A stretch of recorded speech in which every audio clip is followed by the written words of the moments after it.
भगवते वासुदेवाय। ओम नमो भगवते वासुदेवाय। ओम अज्ञानतिमिरान्धस्य ज्ञानाञ्जनशलाकया चक्षुरुन्मीलितं येन तस्मै श्रीगुरुवे नमः।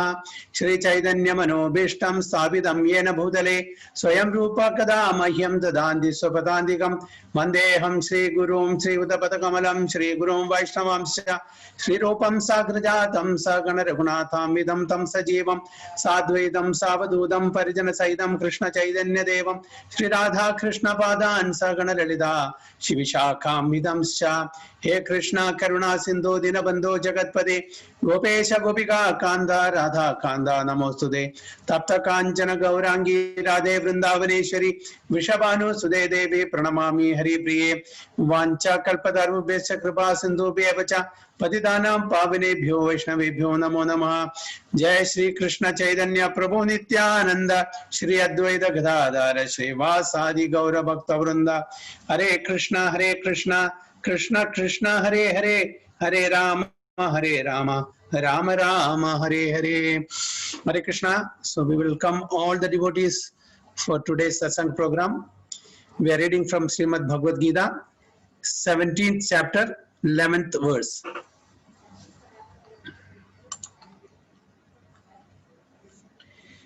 Afalakankshibiryatnyo vidyedeshto yayujyate यस्तव्यं ये वेति मनः समाधाय स सात्विकः।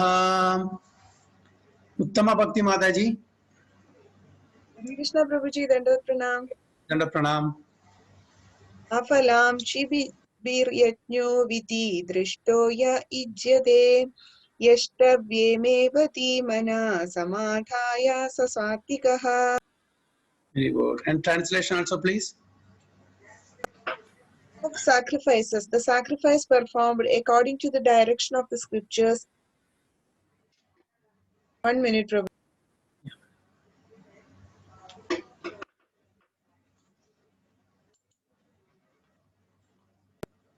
Of sacrifices, the sacrifices performed according to the direction of scripture as a matter of duty by those who desire no reward is of the nature of goodness. Very good.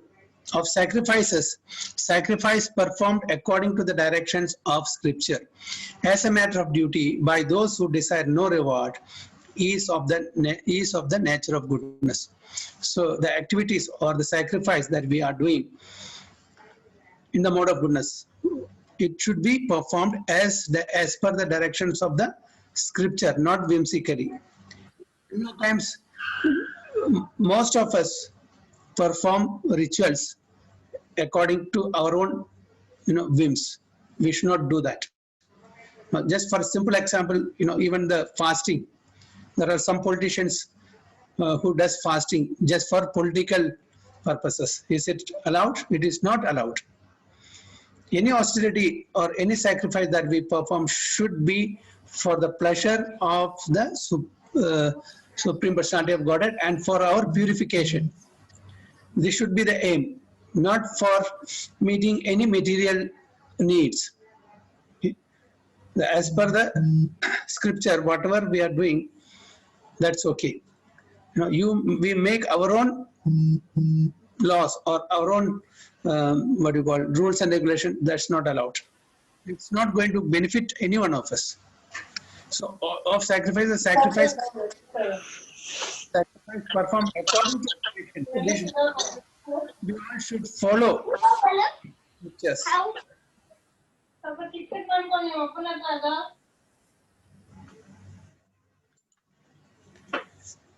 So we should follow the directions of the scripture. Okay. So many of us, we were also fasting on Mondays or Tuesdays or Thursdays or Wednesdays, so because we have been doing that since our childhood, as given by our parents or somebody. So that also we should see whether we are doing that properly as per directions of scripture. Yes, then we should follow it properly. Otherwise, we should not. Otherwise, it's of no use. So as a matter of duty, and by those who desire no reward, and the sacrifice should have no, we should not aspire for any material result. So that sacrifice is called the nature of goodness. The general tendency is to offer sacrifice with some purpose in mind. But here it is stated that sacrifice should be performed without any such desire. So if you are performing, the sacrifice as per the scripture with some purpose in mind, it will come in which guna?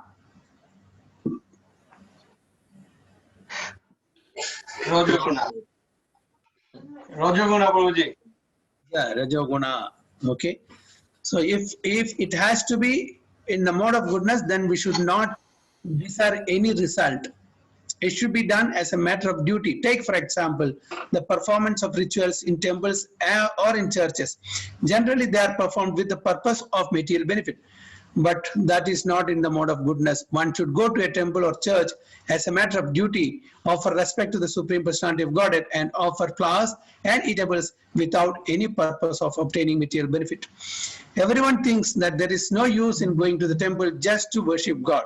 But worship for economic benefit is not recommended in the scriptural injunctions. One should go simply to offer respect to the deity that will place one in the mode of goodness. It is the duty of every civilized man to obey the injunctions of the scriptures and offer respect to the Supreme Godhead. So the sole purpose of going to the temple is to worship the Supreme Personality of Godhead as per the scriptures. So if we are going there with some material motive, then it is not in the mode of goodness. That we'll have to understand. So if we are not performing in the activities or sacrifice in the mode of goodness, then how can we rise from the three modes and come to the platform of pure goodness? It is not possible. So we should understand the purpose of worship, the purpose of this human life. And slowly and gradually we have to come out of this seeking material benefits, going to the temple and asking, oh God, please give me this, please give me that. No, that we should stop. Whatever we are destined to get, definitely will get. Okay? We don't have to specifically ask. And if we are asking something in return for our worship, we may get it. But then what's the point? For that, we'll have to come back again for enjoying that benefit. We may not get immediately, we may get in next life or after few lives. Because we should be eligible to get that we are seeking or what we are asking. It's not that whatever we are asking immediately we will be getting. If we have any material desire, it may be fulfilled in this lifetime, or it may be fulfilled in the next, or in the after so many lifetime, because we should get the proper credits to enjoy that, proper piety to enjoy that. Only then that will be materialized. So even if we ask material benefit, we have to take birth again and again to enjoy that result. So why to take risk? So our balance sheet, as we always say, it should be zero, no debit, no credit, no piety, no impiety credits. Both should be nil, and it should be zero. Only then we will be eligible to go back home, back to Godhead. Otherwise, it's not possible. If you are doing sinful activities, the impiety credits will increase. If you are doing pious activities, the piety credits will increase. So in either case, we'll have to come back, either to suffer or to enjoy the results of our activities. Okay. So when we throw a ball, when we throw a white ball on the wall, which black ball will come back? Suppose we are throwing a white ball on the wall.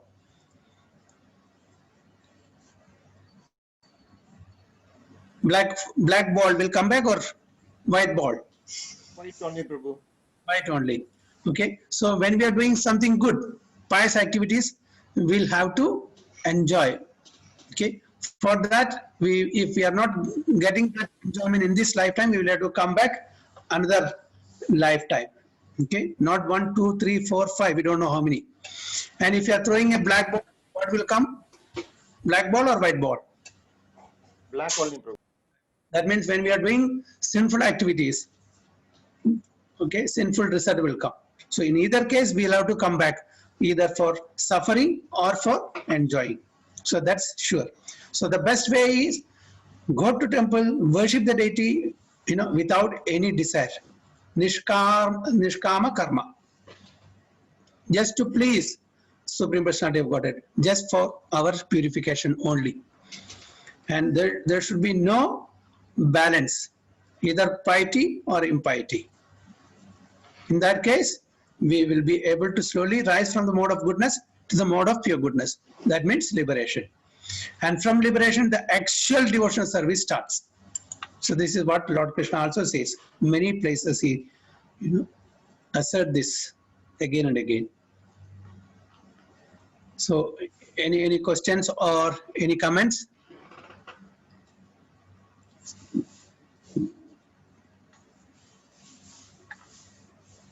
I'll go to the next.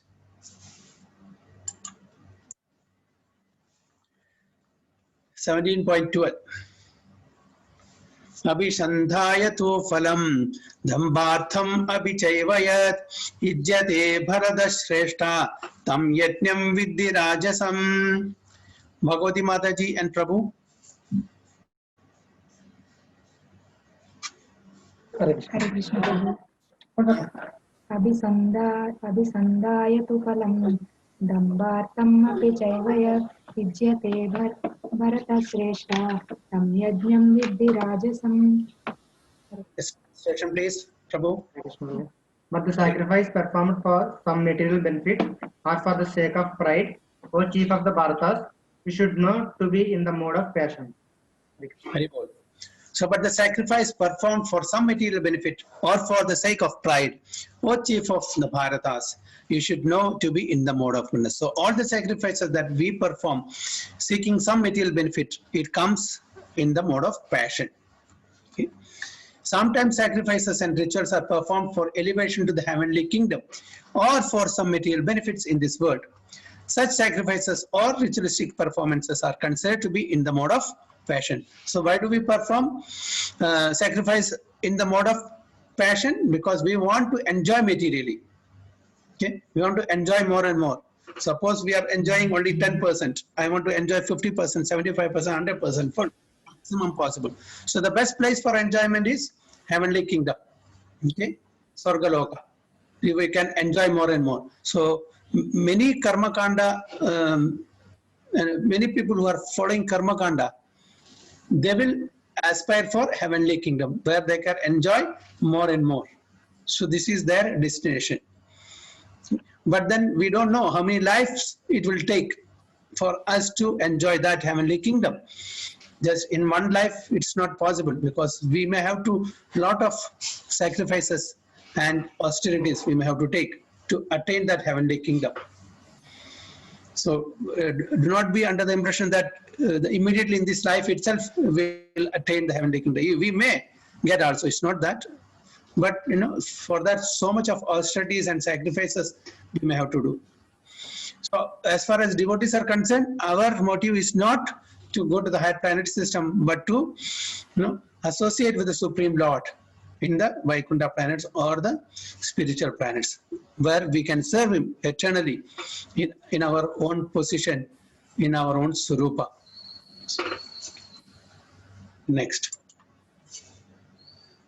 17.13. Vitihinam asrishthanam mandrahinam adakshinam shraddha virahidam yajnam tamasam parichakshade. Okay. Ramani Mataji. Hare Krishna Prabhu. Hare Krishna. Vidihinam ashrasthanam mantarahinam adakshinam shraddha vridhitam yajnam tamsasam parichaksate. Very good. Okay. Then Archana Mataji, translation please.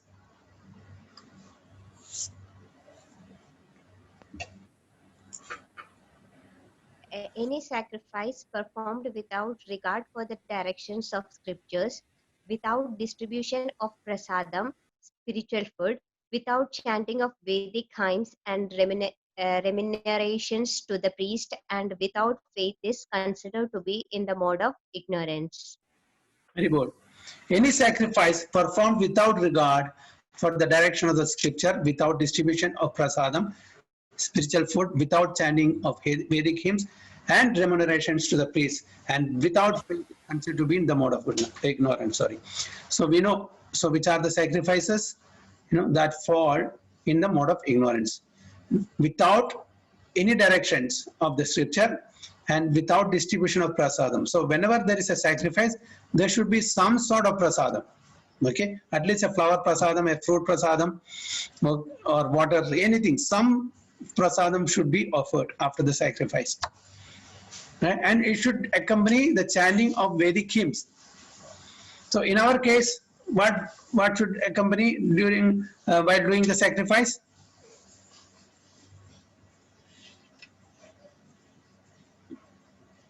Hare Krishna Mahamantra. Hare Krishna Mahamantra, yes. We are not qualified brahmanas to chant the Vedic hymns and all. So the best way, whenever we are doing any ritualistic activities, any sacrifice, so if you don't know any mantras, at least chant Hare Krishna Mahamantra.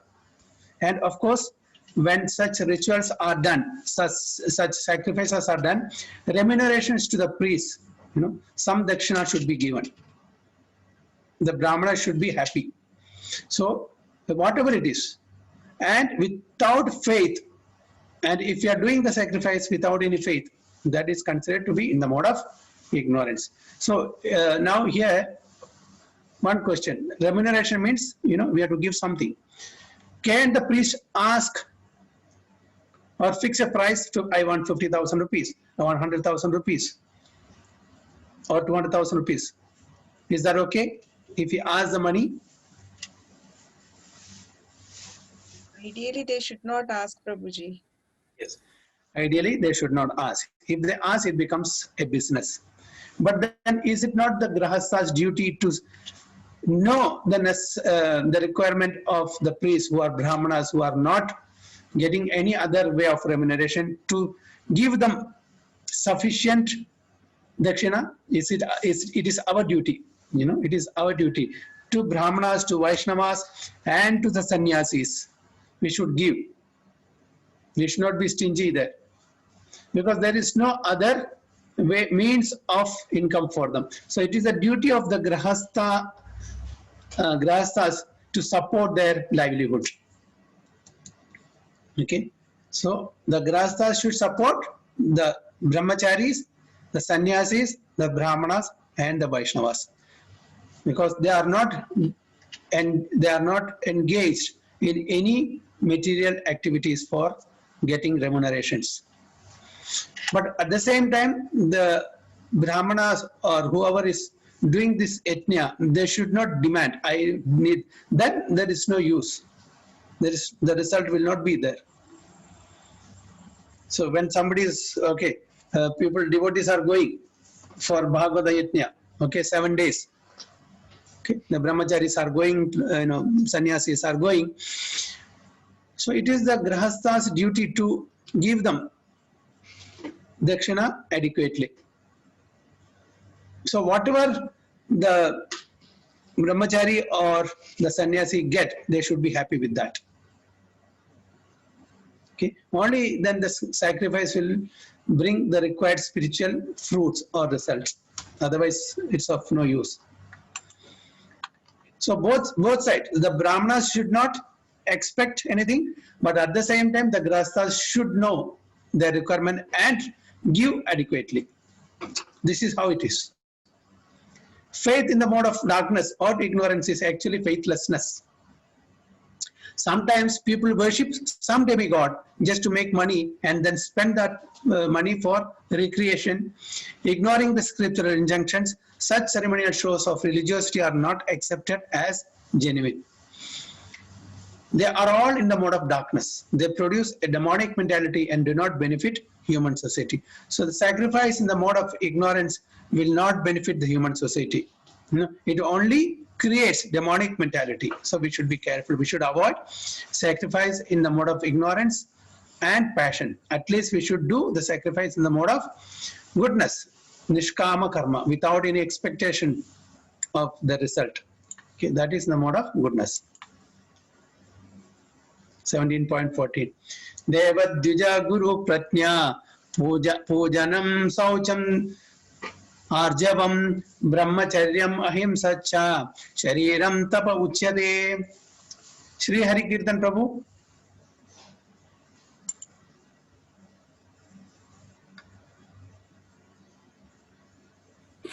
Hare Krishna Prabhu. Hare Krishna.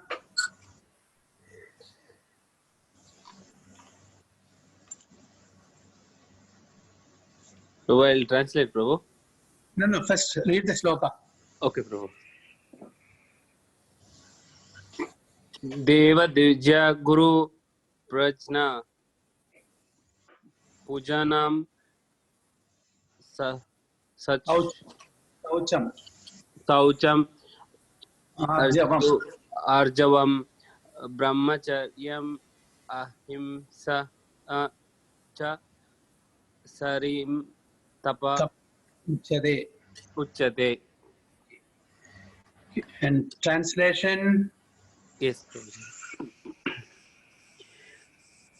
Austerity of the body consists in worship of the Supreme Lord.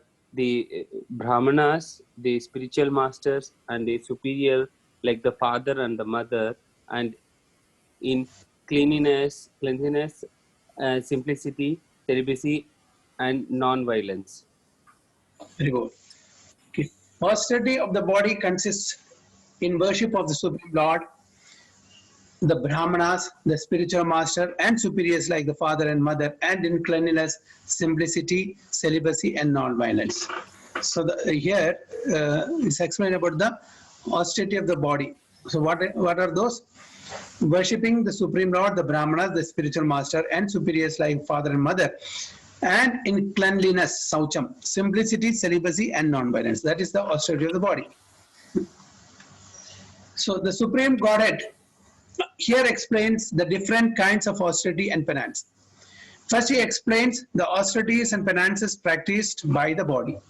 One should offer or learn to offer respect to God or to the demigods, the perfect qualified Brahmanas, and the spiritual master and superiors like father, mother, or any person who is conversant with Vedic knowledge. These should be given proper respect. One should practice cleansing oneself externally and internally, and he should learn to become simple in behavior. He should not do anything which is not sanctioned by the scriptural injunction. He should not indulge in sex outside of married life, for sex is sanctioned in the scripture only in marriage, not otherwise. This is called celibacy. These are penances and austerities as far as the body is concerned. So the austerity of the body is that one should respect and worship that Godhead, our superiors, Brahmanas, father, mother, and those who are well versed in Vedic knowledge. So these are the, and plus cleanliness. Okay. So these are the austerity of the body, and we should not have any relation outside the marriage. Okay.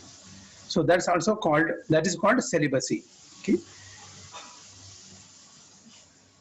So these are penances and austerities as far as body is concerned. So any points or some comments?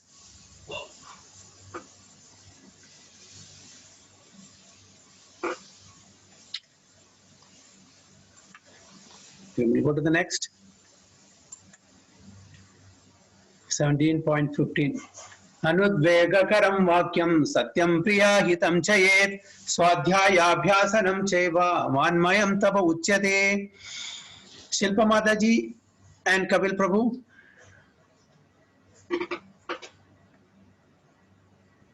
Hare Krishna Prabhuji. Hare Krishna. Anudvegakaram vakyam satyam priyahitam chayat swadhyayabhyasanam cheva vangmayam tapa uchyate. Very good. Prabhuji, translation. Yeah, Hare Krishna Prabhuji, Dandavat Pranam. Pranam. Austerity of speech consists in speaking words that are truthful, pleasing, beneficial, and not agitating to others, and also in regularly reciting Vedic literature. Very good. Austerity of speech consists in speaking words that are truthful, pleasing, beneficial, and not agitating to others, and also in regularly reciting Vedic literature. So how can we practice austerity of speech? Okay, so this is a question here. So if you want to practice austerity of speech, we should speak that are truthful, pleasing, beneficial, and not agitating to others. But then there are some truth which are not very pleasing. What we will do?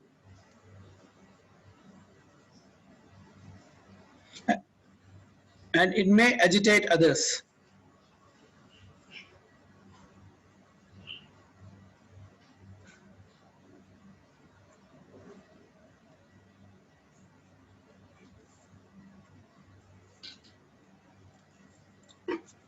Yes. Any answer? Hare Krishna Prabhu. Hare Krishna Prabhu. Yes. So this is depends on time and circumstances, how the circumstances work for that one. Sometimes they say the words are Shreyas or the words are Priyash. So the Shreyas word, or which is good for the other person, or the Priyash which is pleased to other person. So we should speak always the Shreyas words only, but depends, like if we have to tell harsh word to bring somebody on the spiritual life or correct is on the right direction, we should say the hard words. Otherwise, we keep quiet is better. This is my opinion. So it is truth, but it's not pleasing or it is agitating to others. So we have to see the time, place, time, and circumstances. If we have a relationship with whom we are speaking, then we should speak in a very palatable way that may not agitate them. But we have to see also. But at the same time, if it is not necessary to speak that truth which is unpleasing or which is agitating to others, we can better avoid that. What's the point of speaking if it is not necessary, even if it is truth?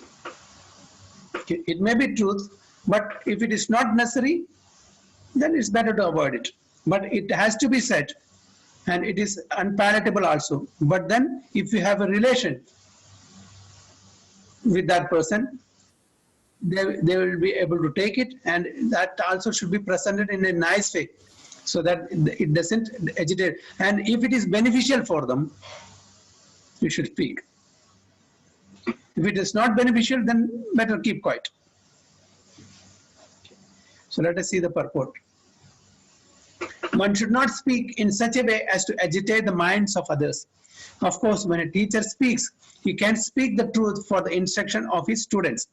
But such a teacher should not speak to those who are not his students if he will agitate their minds. This is penance as far as talking is concerned. Besides that, one should not talk nonsense. The process of speaking in spiritual circles is to say something upheld by the scriptures. One should at once quote from scriptural authority to back up what he is saying. At the same time, such talk should be very pleasurable to hear to the ear. By such discussions, one may derive the highest benefit and elevate human society. There is a limitless talk of Vedic scriptures, and one should study this. This is called penance of speech. So, speaking that are truthful, pleasing, beneficial, not agitating others. At the same time, we have to recite the scriptures. So, prajalpa is totally avoided. Okay? When we stick to these principles of austerity of speech, that we will not speak that are not truthful, pleasing, beneficial. If it is not beneficial, why we should speak in the first place? Now there is a story of Socrates also. Once Socrates, a friend came and told Socrates, "Do you know what the other friend told you about this?" Then Socrates said, let me have a 3 filter of what you are going. So first filter is, please tell me before you speak, is it truth that you are going to speak? Then the friend said, no, I really don't know whether it is truthful. You know, I heard it from somebody. Okay. Then is it pleasing to me or to you? No, it is not pleasing. Then the filter was, is it beneficial in any way to any one of us? Said no. Then why do you speak? This is a 3 filter test. So if it is not truthful, if it is not beneficial, if it is not pleasing, then why we should speak that? So that means it is totally a gossip, prajalpa. So we should avoid such prajalpa. We will get so much time in a day if we avoid such prajalpas. And so when we get time, what we should do? We should regularly recite the Vedic literatures. Srimad Bhagavad Gita, Bhagavatam, Ramayanam, Mahabharatam, all these things are, and so many stutis are there. Bhishma Stuti, Durva Stuti, Pranad Stuti, Kunti Stuti, Gajendra Stuti, so many. So we can glorify the Supreme Lord whenever we get time. If we stop this prajalpa, we'll have ample time for sure. Okay, so this is the austerity of speech. So first we learned about austerity of body.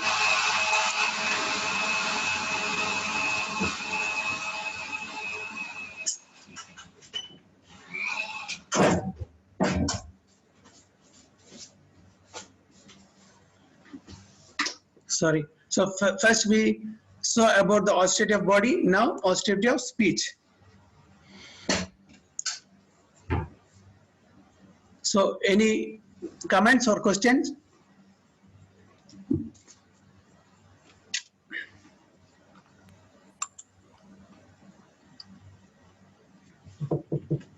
Haribol? Haribol, Prabhu. Yeah, this is slogan for by heart also. Anudvega karam vakyam satyam priya hidam chayet swadhyaya abhyasanam chaiva vanmayam tapa uchyate. So this is a homework for all of you. Next week I'll ask. Okay. All of you should learn this by heart, so that it reminds again and again, along with the translation. Okay. So that we all will stop the prajalpa, gossip, unnecessary talks. We will get so much time for chanting and reading, and especially the Purushottam Mass is starting from tomorrow. So the whole month we can utilize this time. So we should be Maunis. What is Mauni means?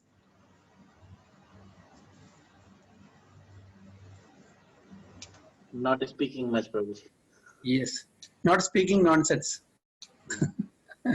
We can speak anything related to Krishna and scriptures.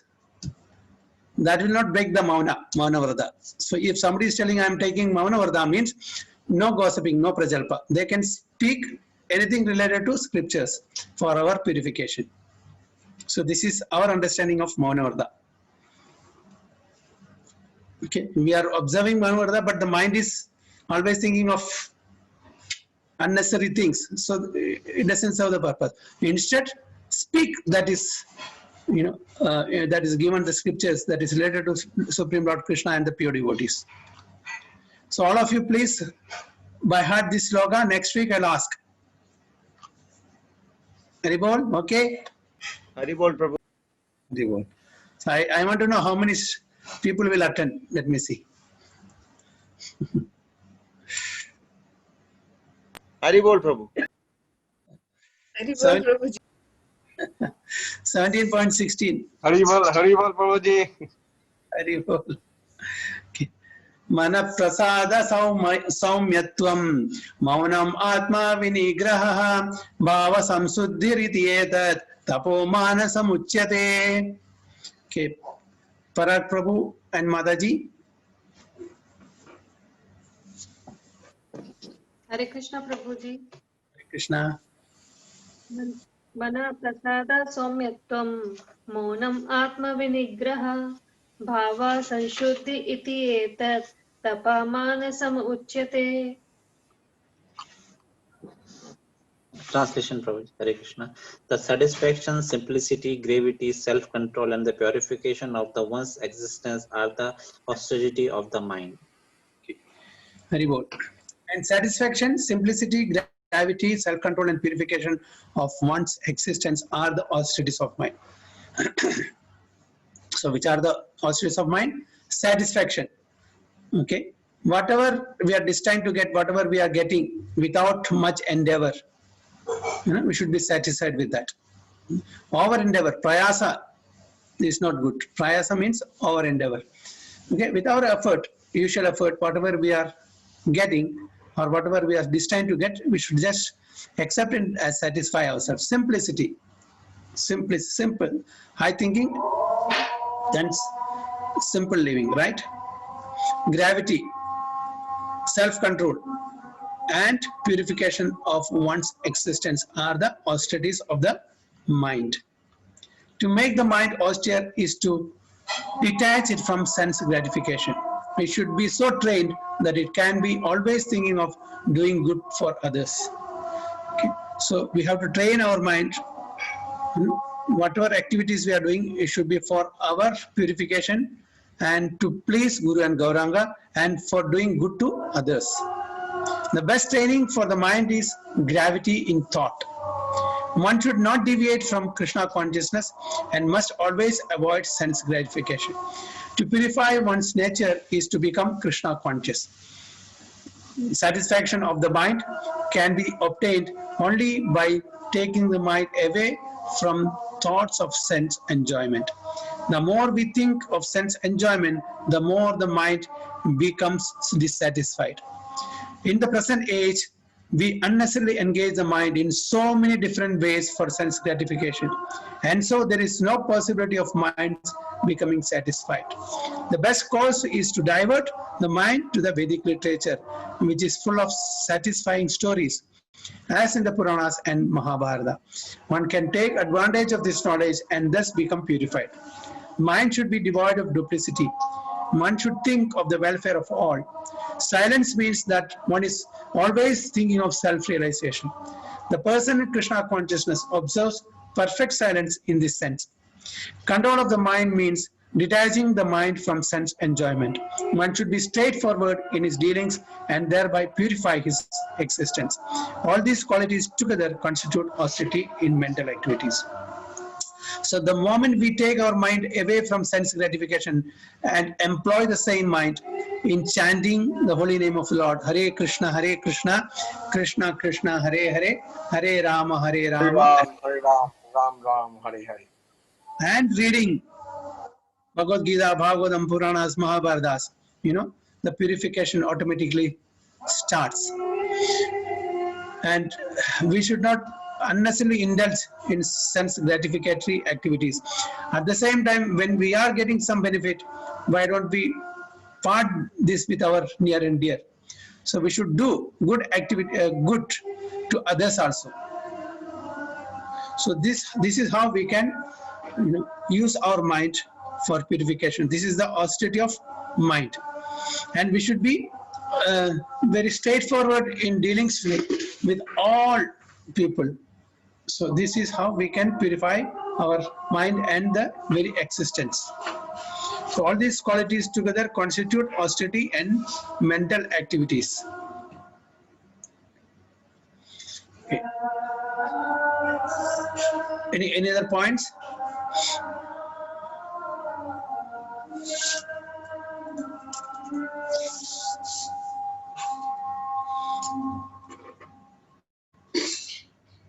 How about the satisfaction?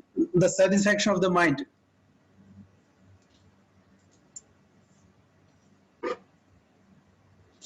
Is it possible for all of us to satisfy with whatever we get?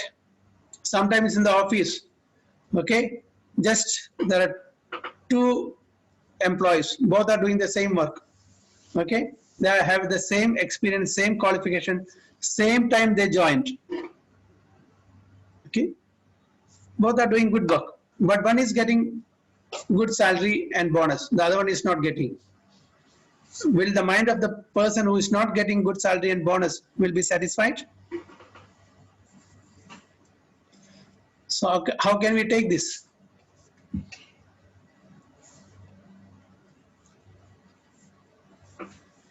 Yes. Purva Janma Karma, Prabhu. Yes, Purva Janma Karma. But it's okay, we say that. But do we accept that? How do we Prabhu. Difficult to accept, Prabhu. How do we react?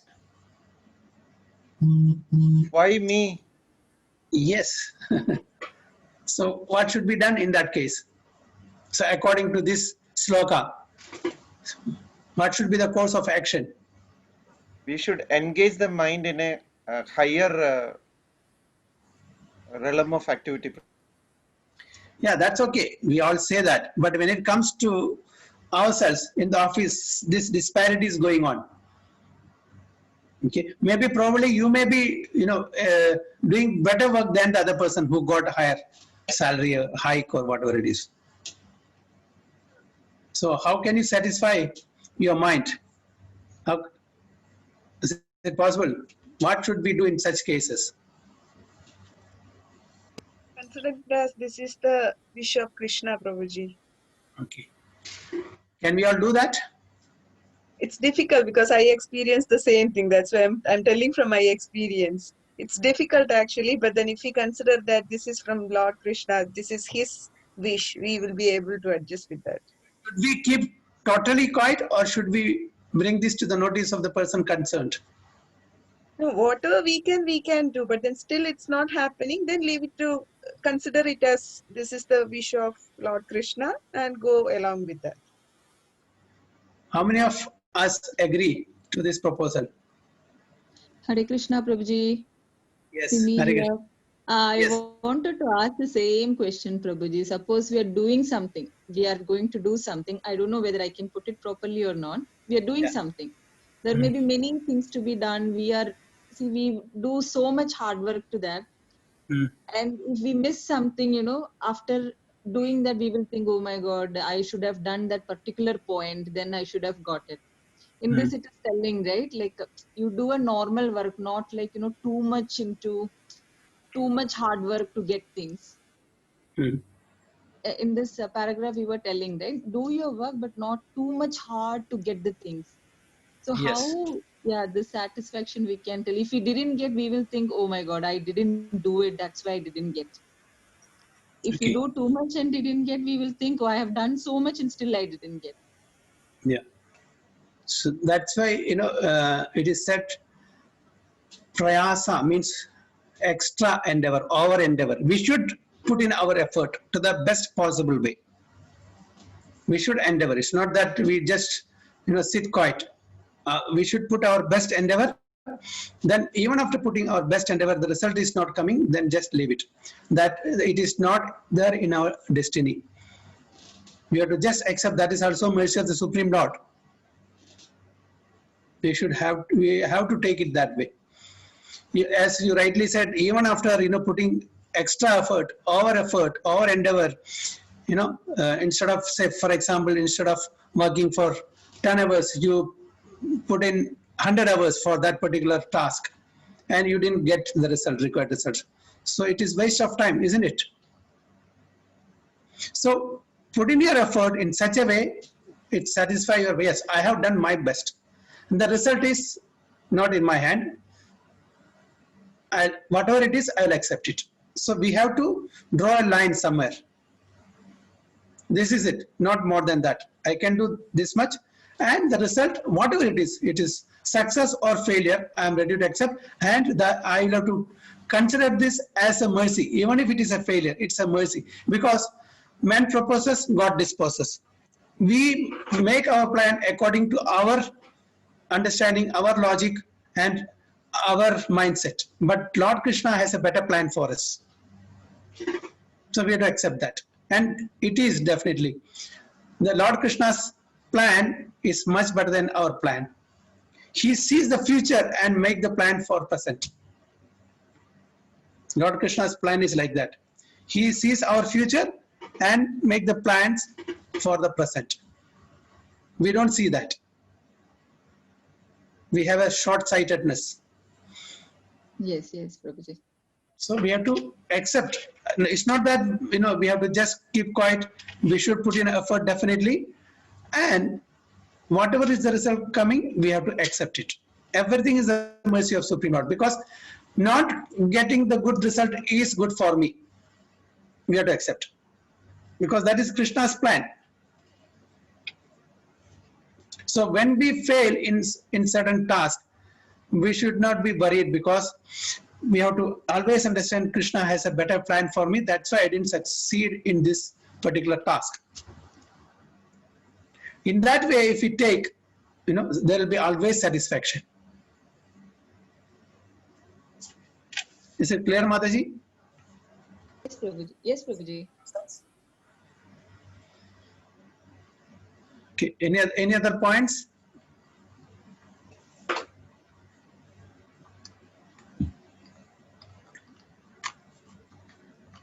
Haribol, any other points?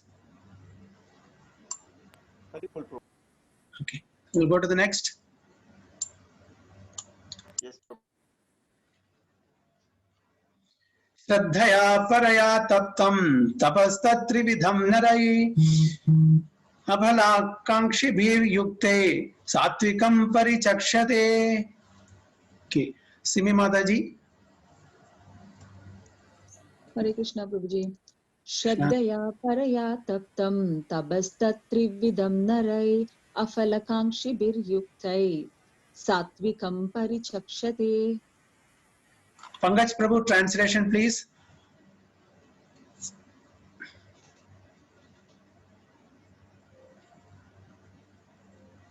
Hare Krishna Prabhuji, you can hear me?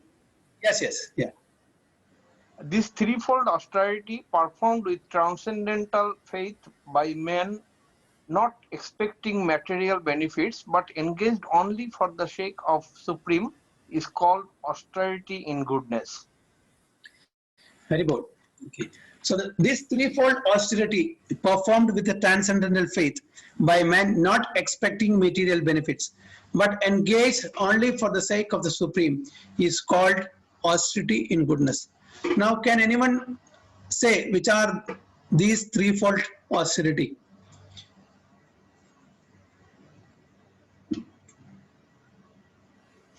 Prabhuji, for the mind, body, and speech. Yes. Can you can you say what is the austerity of the body? Prabhuji, the previous shlokas. Yes. Let's revise once again. What is that? What is the austerity of body? Austerity of the body consists of the worship body to worship of the Supreme Lord, the Brahman, the spiritual master, and the superiors like father and the mother. And what is the and next? The cleanliness and simplicity. Yes, yes, please. Austerity of the speech. Okay, Next please go is ahead. austerity of the speech, which consists of the truthfulness, pleasing, beneficial, and not gathering of the others. Okay. And spiritual. Mind. And for the mana, all satisfaction, simplicity, gravity, self-control, and the purification of the one's existence. Very good. So please remember all this threefold austerity. Okay. Austerity of the body, mind, and speech. Okay. So, and this should be performed not for our sake, for the sake of the Supreme. And that is in the mode of goodness. Is it clear? Very good. 17.18. Satkara mana pujartham tapodhambena chaivayat kriyate tad iha proktam rajasam chala madhruvam. Okay. Rajeshwara Prabhu.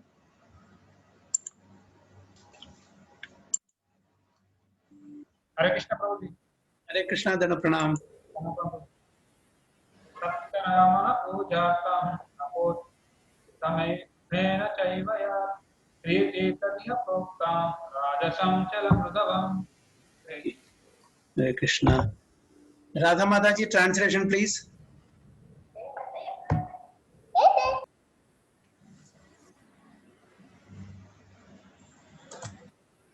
Hare Krishna. Krishna. Penance performed out of pride and for the sake of gaining respect, honor, and worship is said to be in the mode of passion. It is neither stable nor permanent. Very good. Penance performed out of pride and for the sake of gaining respect, honor, and worship is said to be in the mode of passion. It is neither stable nor permanent. Sometimes penance and austerity are executed to attract people and receive honor, respect, and worship from others. Persons in the mode of passion arrange to be worshipped by subordinates and let them wash their feet and offer riches. Such arrangements artificially made by the performance of penances are considered to be in the mode of passion. The results are temporary. They can be continued for some time, but they are not permanent. So can we give some example from our day-to-day life? The penance and austerity is executed to attract people and receive honor, respect. Some examples.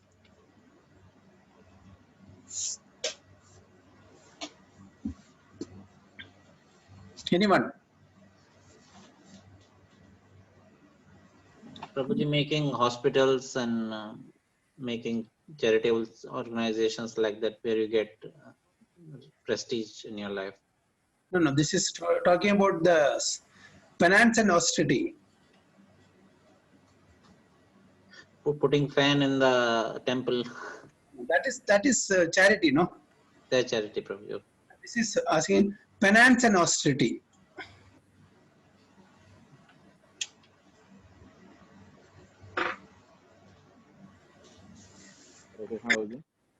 Yes. Anybody? What is the correct meaning of penance? Hari Bol. Hare Krishna, Prabhu. Hare Krishna. Prabhu, something like, some Babas will stand in the water and walk in the water and all. Or some make their own followers and they themselves call them as a god and, make them people to fall to their leg and they have big followers. Yes, who will come and pay money and they will talk about them, because of this Baba, I got so much change in my life and or something like this.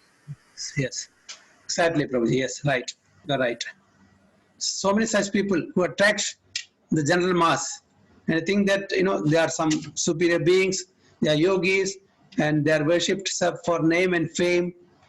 Okay. So both the worshipper and the worshipped, they get name. They pay a lot of money because they're also famous because this person has donated so many crores of rupees for them. And the person who is worshipped also is stating himself, now I have become Bhagavan. Okay. So these are all, it falls in the mode of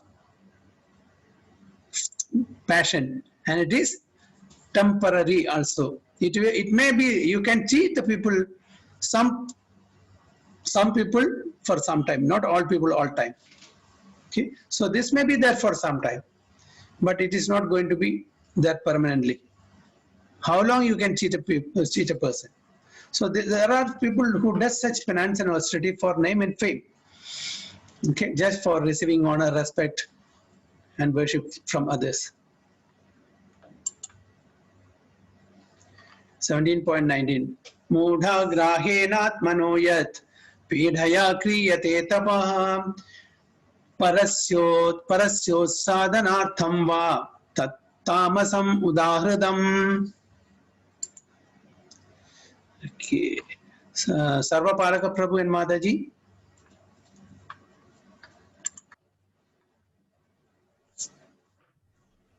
Hare Krishna Prabhuji. Hare Krishna. ग्राहेणात्मनो यत्पीडया क्रियते तपः परस्योत्साधनार्थं वा तत्तामसमुदाहृतम्. Hari Bol. Penance performed out of foolishness, self-torture, or to destroy or injure others is said to be the mode of ignorance. Very good. Penance performed out of foolishness, with self-torture or to destroy or injure others is said to be in the mode of ignorance. So this penance and austerities, which gives pain and torture to the body and also injury to others, is said to be in the mode of ignorance. There are so many things, so many people are doing, right? Any examples?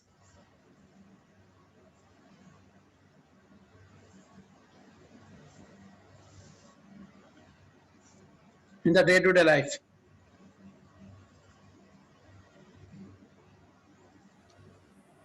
Like in temple, they put this shulam on cheeks and all those things. Yes, yes. The shulam, and people are jumping on what you call the fire. Fire, yeah. Okay, and put one road from one side to another side. They swing, all these things.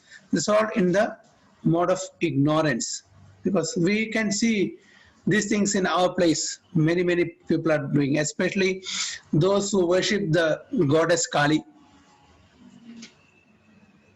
This such mode of ignorance worship is going on. If you go to this temple, what is a temple there near Ernakulam? Chotanikara, Prabhu. Chotanikara, yes, you can see such things. Not only Charikana, there are so many things. So these are all in the mode of ignorance. There are instances of foolish penance undertaken by demons like Hiranyakashipu, who performed austere penances to become immortal and kill the demigods. He prayed to Brahma for such things, but ultimately he was killed by the Supreme Personality of Godhead.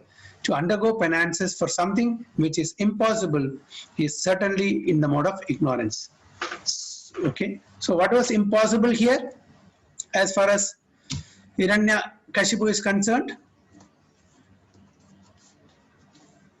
Avoiding death, Prabhuji. Yes, avoiding death. We are not immortal, we are mortal beings. How can we attain immortality? He tricked even Brahma.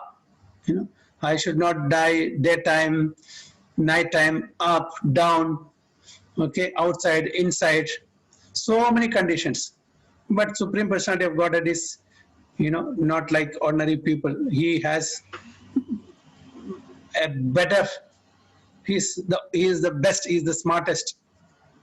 So, cutting all these conditions, he came in the form of Narasimhadev and finished it, keeping all the conditions intact.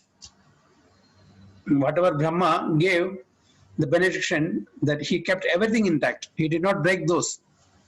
But then he was killed. Hiranyakashipu was killed. So nowadays, we'll also see such people who does austerities and sacrifices in the mode of ignorance.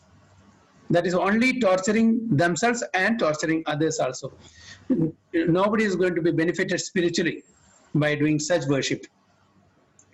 Okay, this body is considered to be a temple. Why? There is a deity inside. Who is that deity? Paramatma, Prabhuji. Paramatma. So this body is also a temple for that Paramatma. So why should we unnecessarily destroy or give injury or torture this body? We should not. But little austerity, like getting up early in the morning, doing our sadhana early in the morning, and observing Ekadashi, these are all okay. Prabhuji, what about Shayana Pradakshinam? Shayana Pradakshinam, I really don't know, Mataji, because I have not come across any such this thing. Usually it is done in our Guruvayur temple, the main this thing, right? Yeah. I have seen many people are doing also. It's a wow, but it's not giving torture to the body. Just they have taken some vow for some reason, so they are just doing that. Yes. In the Govardhan also, if you see, it's an austerity. Yes, this also okay, because in the Govardhan also there are Dandavat Parikrama. Okay, so they are also taking that austerity. So I think it should be okay. You know, many times when we go to, Vrindavan, we see many devotees, Babas, they take months together to do the parikrama because they do Dandavat, keep a stone there, and from that point they will again do Dandavat, again another stone. Like that they will complete the parikrama more than 1 month it takes. So it should be okay. It is not giving any injury or torture to the body. It's an austerity. Okay, Prabhuji. Okay. So next 17.20. Datavyam idi yad danam diyate anupakarine deshe kale cha patre cha taddanam satvikam smridam. Sujay Gaurachandra Prabhu and Mataji. Prabhuji. Yes. Datavyam idi yad dhanam diyate anupakarine deshe kale cha patre cha taddanam satvigam smridam. Translation, please. Charity given out of duty without expectation of return at the proper time and place and to a worthy person is considered to be in the mode of goodness. Very good. Now they're talking about the charity. Charity given out of duty without expectation of return at the proper time and place and to a worthy person is considered to be in the mode of goodness. Let us see the purport. In the Vedic literature, charity given to a person engaged in spiritual activities is recommended. There is no recommendation for giving charity indiscriminately. Spiritual perfection is always a consideration. Therefore, charity is recommended to be given at a place of pilgrimage and at lunar or solar eclipses or at the end of the month or to a qualified Brahmana or a Vaishnava devotee or in temples. Such charities should be given without any consideration of return. Charity to the poor is sometimes given out of compassion, but if a poor man is not worth giving charity to, then there is no spiritual advancement. In other words, indiscriminate charity is not recommended in the Vedic literature. So charity should be given according to Desha Kala Patra. Okay, it's very clearly mentioned here whom we should give charity at what time, okay, in what circumstances. So charity should be given without expecting any result and for spiritual purposes. Okay, especially to qualified Brahmanas and Vaishnavas and for temples, okay, for spiritual purposes only.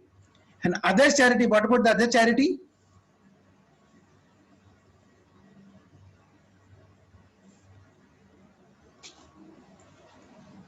Yes.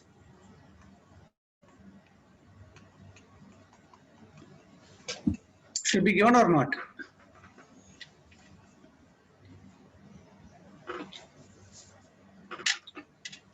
Dipal? So, Missed the question, Prabhuji. yes. Should we give charity to, if it is not for the purpose of spirituality, should we give charity or not? We should be ready to suffer the karma phala, Prabhuji, if we give. Yes.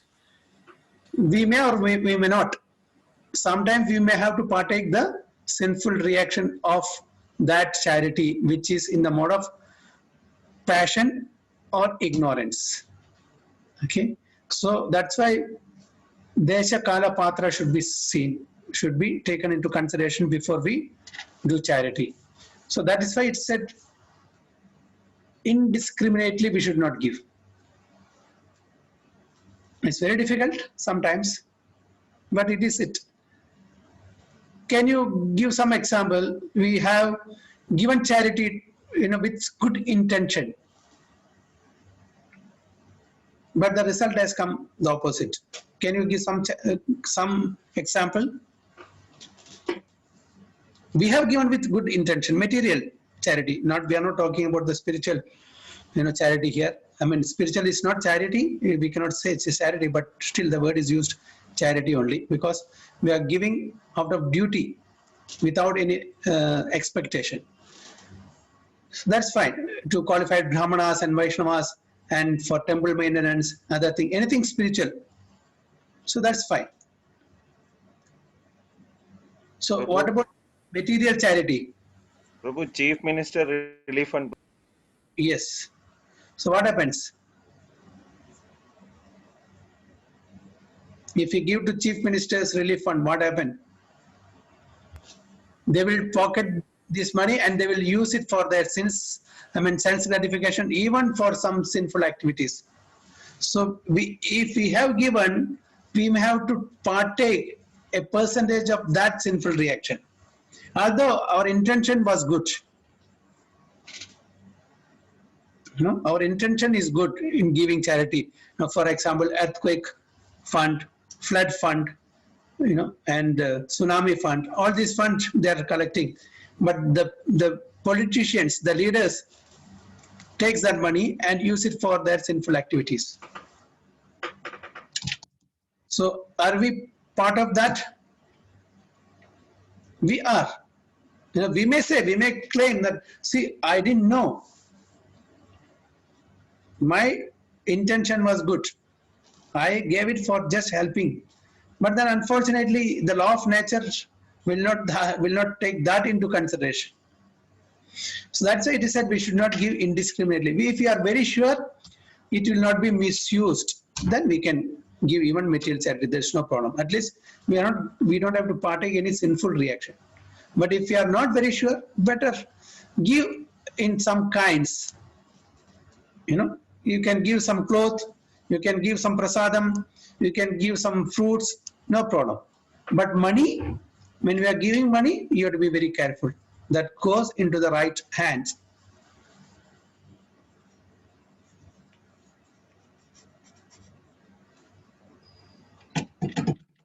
Isn't it? Giving charity is really good, whether on a material platform or spiritual platform, because we're all human beings, we have to help others. But at the same time, that it is very clearly mentioned, do not give it indiscriminately. Should be clear that the charity, that the money that you are giving is used in the right purpose. Spiritually, if you know the people, they're good qualified Brahmanas, they're good Brahmanas, Vaishnavas, it's okay, no problem. Suppose we are giving money not to our immediate relatives. To our immediate relatives, we have our obligations. We cannot run away from our obligation. It's not charity, it is our duty. The father is not Krishna conscious devotee. He is a totally gross materialist, or uncle, or brother, or sister, or auntie. We have some obligations towards them. So when they are hospitalized, or when they have, face some financial problem, we have to help them. But outside that, we have no connection with some people. We are giving money, we have to be very careful. Suppose, I sponsor a person for their education. I don't know, I don't have any connection, because usually we all do that, sponsoring a person, sponsoring a student. Okay. Isn't it? It's sponsoring some poor student for their education, higher studies. Some of us may be doing that. It's good, but then that student, after that he takes or she takes degree, and he or she goes into sinful activities, what will happen to us? Suppose they join a radical group, extremist group, what will happen to us? Because with our money, he or she has got the education, material education, and now they have joined a radical or extremist group, and they are bombarding places, killing people. What will happen to me?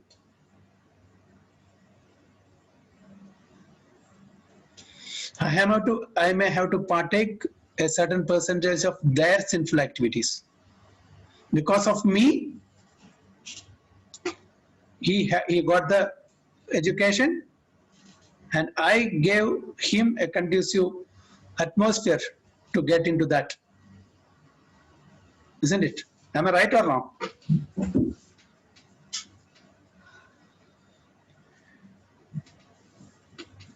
Yes, Prabhuji, am I right?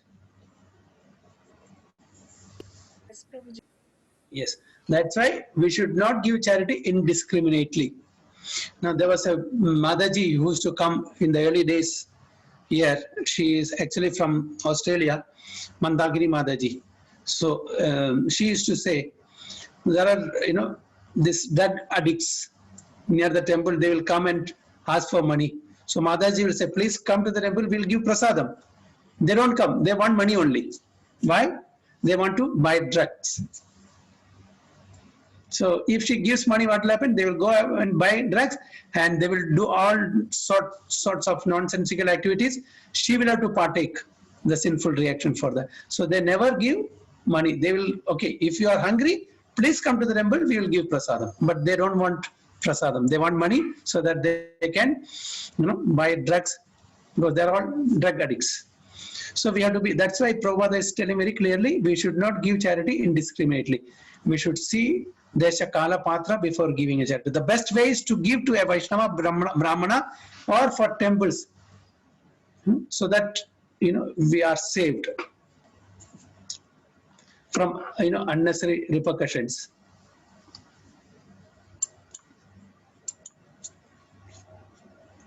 (17.21) Yatto pratyupakarartham phalam uddishya va punaha diyate cha pariklishtam taddanam rajasam smridam. Yes. And who? Uttama Bhakti Mataji? Krishna Prabhuji.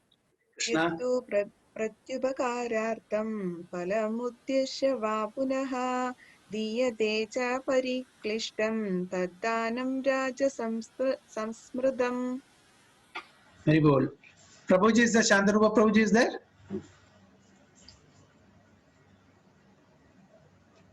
No? I think he is there, Prabhuji. Kannan is logged in. Okay. Shantarupa Prabhu, can you please read the translation? Hare Krishna Prabhuji, it's me. Kannan is Manoj. Okay. Okay, Manoj. Okay. Manoj Prabhu, please read the translation. So you have a, this thing, what you call, pet name, Kannan, eh? Yeah, actually everybody knows me Kannan only back in Kerala. Okay. Good. Please read the translation. Yes, Prabhuji. But charity performed with the expectation of some return, or with the desire for fruitive results, or in the grudging mood, is said to be charity in the mode of passion. But charity performed with the expectation of some return, or with a desire for fruitive results, or in a grudging mood, is said to be charity in the mode of passion. Charity is sometimes performed for elevation to the heavenly kingdom, and sometimes with great trouble and with repentance afterwards. Why have I spent so much in this way? Charity is also sometimes given under some obligation at the request of a superior. These kinds of charity are said to be given in the mode of passion. There are many charitable foundations which offer their gifts to institutions where sense gratification goes on. Such charities are not recommended in the Vedic scripture. Only charity in the mode of goodness is recommended. Many times in the office, people come for collection for this fund, that fund. We can't avoid also. So what should be done?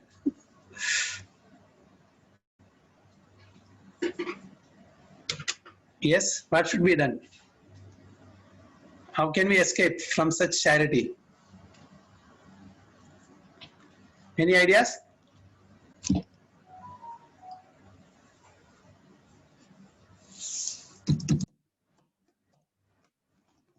Anybody?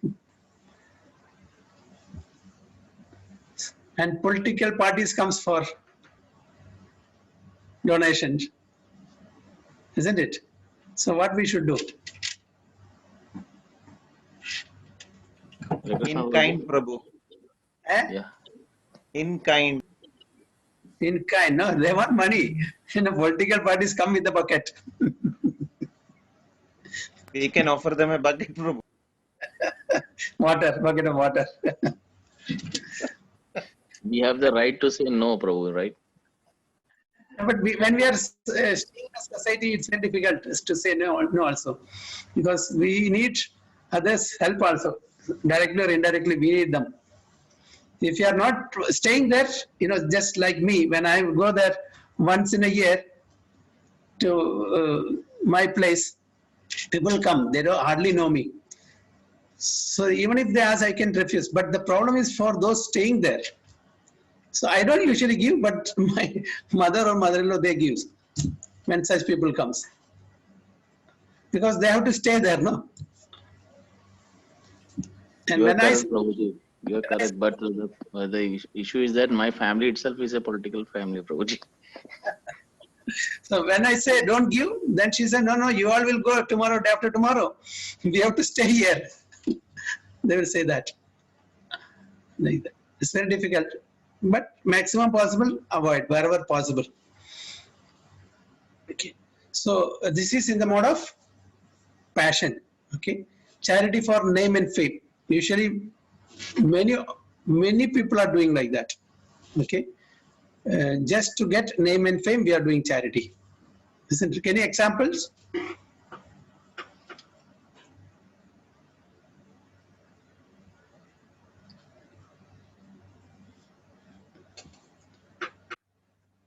Any examples? Charity in the mode of passion for name and fame?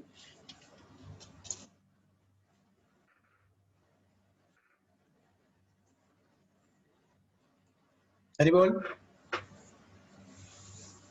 Prabhuji, when the flood came from Tamil Nadu, some packets came with the photographs of the people on that. What is that? Engage you. What is that? When the flood came, yeah, in Tamil Nadu and Kerala, from some parties or some like film stars or somewhere, the packets come with the photographs on them. Like this is for name and fame. Even when we give something to temple, our name in big letter is engraved. Suppose we are giving a lamp here to the temple, we are donating a lamp to the temple. So what we usually do, we engrave our name in that, so that everyone knows this is donated by so and so. It's in the mode of passion, because we want name and fame. So others should see, oh, this person has donated this. Always, and it is always, in the bus stop in Kerala, you'll see this is in memory of so and so person. Have you seen that? Yes, Prabhuji. Bus stop and all, no? In memory of so and so person. This is for name and fame. So this is the mode of passion. 1722. Adesha kale yad danam apatrebhyasya diyate asat kritam avajnatam tattamasam udahradam. Mayuri Mataji and Parag Prabhu.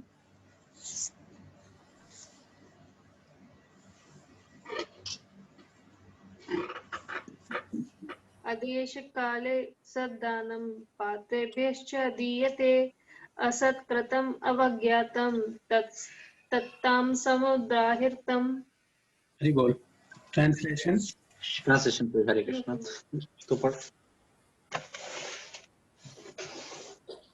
And charity performed at an impure place, at an improper time to unworthy persons, or without proper attention and respect, is said to be in the mode of ignorance. Very good. And charity performed at an impure place, at an improper time, to unworthy persons, or without proper attention and respect, is said to be in the mode of ignorance. Contributions for indulgence in intoxication and gambling are not encouraged here. That sort of contribution is in the mode of ignorance. The charity is not beneficial, rather sinful persons are encouraged. Similarly, if a person gives charity to a suitable person, but without respect and without attention, that sort of charity is also said to be in the mode of darkness. So at inappropriate time to not to appropriate person, and not with respect. If you are giving charity, it is the mode of darkness. Okay, and with that charity, anyone, suppose somebody is coming and asking, "Please, some money, I want to go to the, bar and consume liquor." So what sort of charity is? It is in the mode of ignorance. Okay, because it is only spoiling that person. It's not beneficial to that person.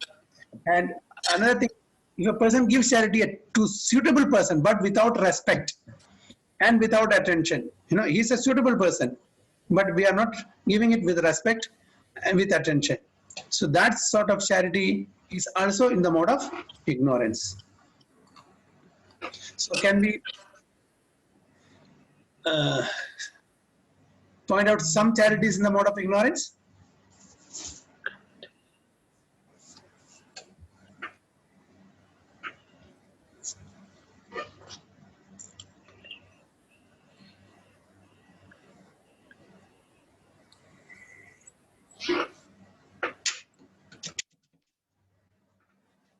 Anybody? Some examples in the mode of radical religious organizations are there, Prabhuji, who do the terrorist activities. The people are giving charity to them as well. That is the one comes in the ignorance. That's the mode of ignorance, yes. It is only Also, yes. Hare Krishna Prabhuji. Also, if we give the charity to any club, and this club people are using this money in gambling or in other sorts of bad things, this is also a charity of ignorance, mode of ignorance. Yes, very good. Hare Krishna. Anybody else?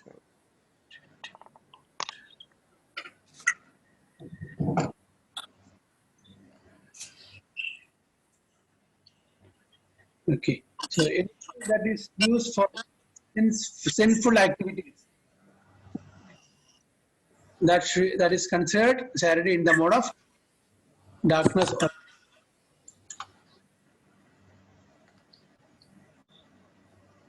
Okay, so 1753.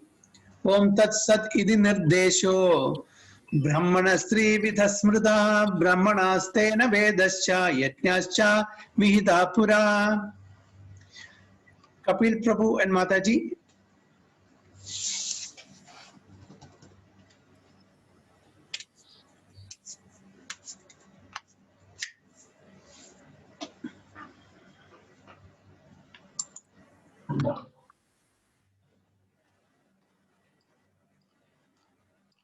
Yes, you are there, Kapil. Shilpa Mataji, Kapil Prabhu, you are there.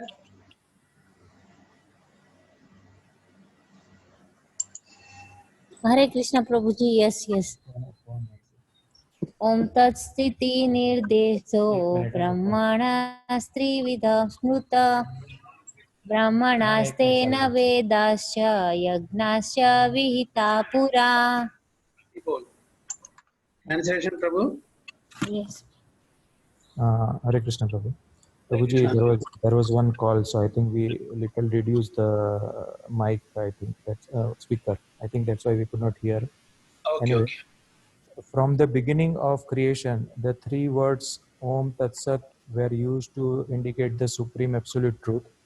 These three symbolic representations were used by Brahmanas while chanting the hymns of the Vedas and during sacrifice for the satisfaction of the Supreme. Very good. From the beginning of creation, the three words Om Tat Sat were used to indicate the supreme absolute truth.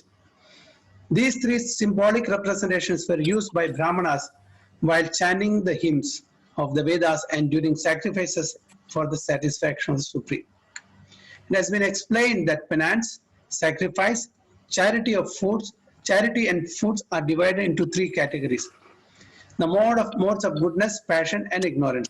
But whether first class, second class, or third class, they're all conditioned, contaminated by the material modes of nature.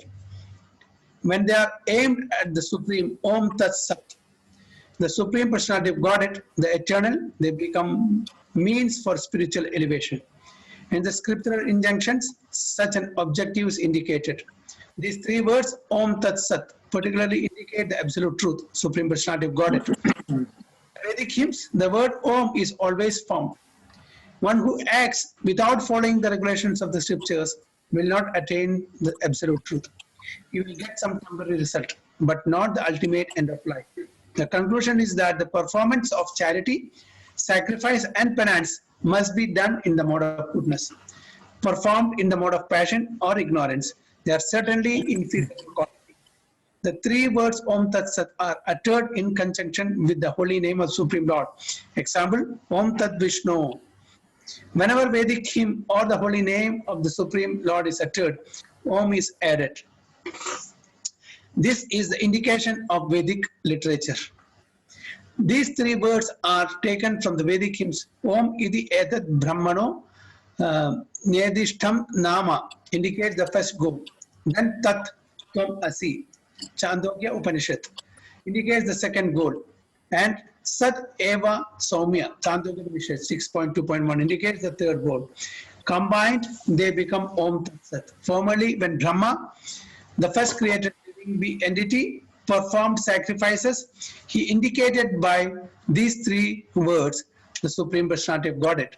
Therefore, the same principle has always been followed by disciplic succession. So this hymn has great significance.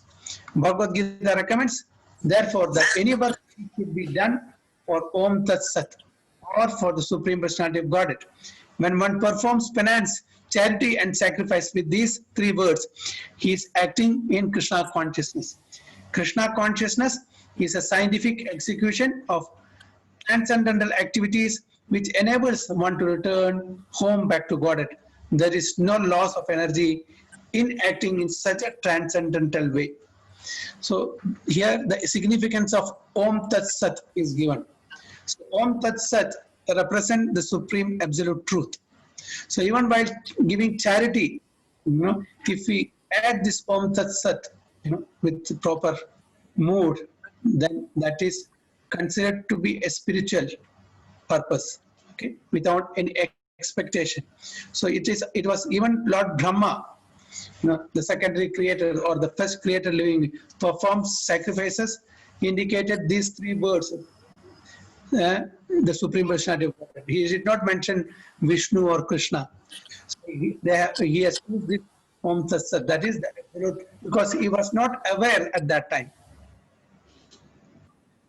Was he aware, Lord Brahma, about the Supreme Personality of Godhead, Krishna or Vishnu? So he used this Om Tat Sat, and this has been given, which this thing Chandogya Upanishad, Tattvamasi, indicates the second goal.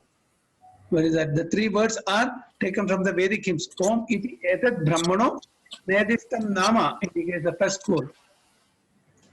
Then Tattvamasi. So it has been taken from, Om is taken from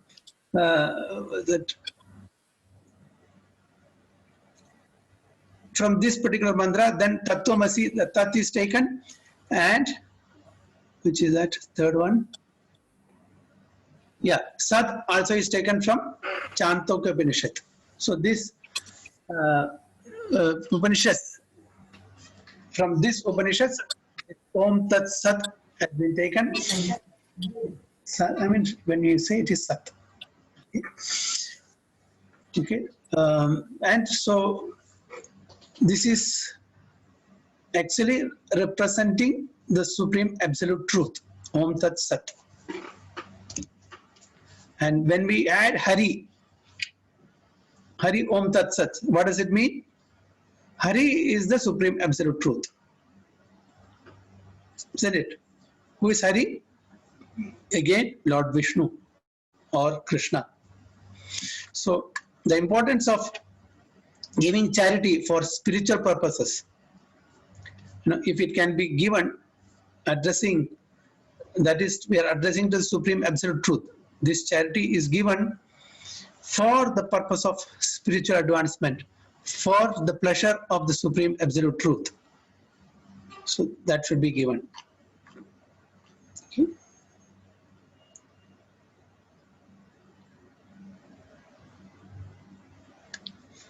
So during the sacrifices and chanting the hymns, so most of the Vedic mantras starts with Om. Okay, but the Hare Krishna mantra doesn't start with Om. Why?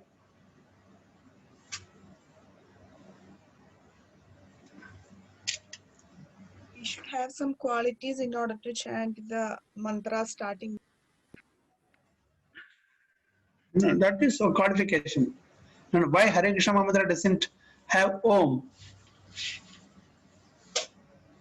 It's Mahamantra, Prabhuji. There's no need to start with the Om.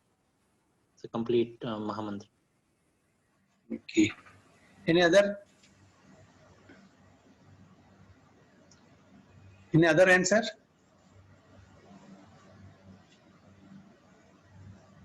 We can chant Mahamantra anywhere, anytime. So Yeah.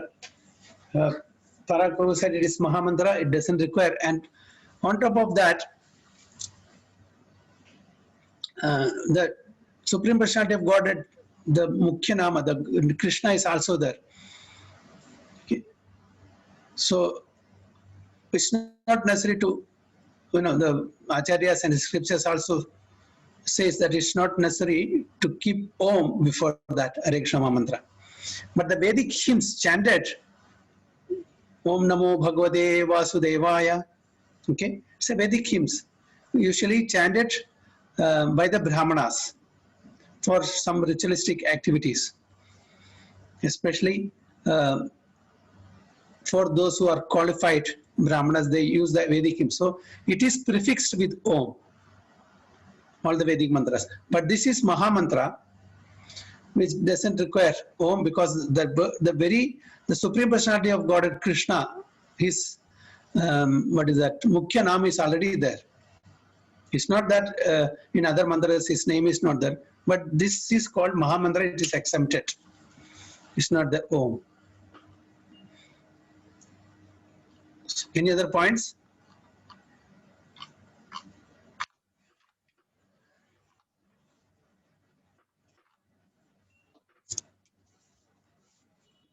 Okay, so we'll stop here. 1724 next. Hari Om Tat Sat. Hare Krishna. So we'll stop sharing here.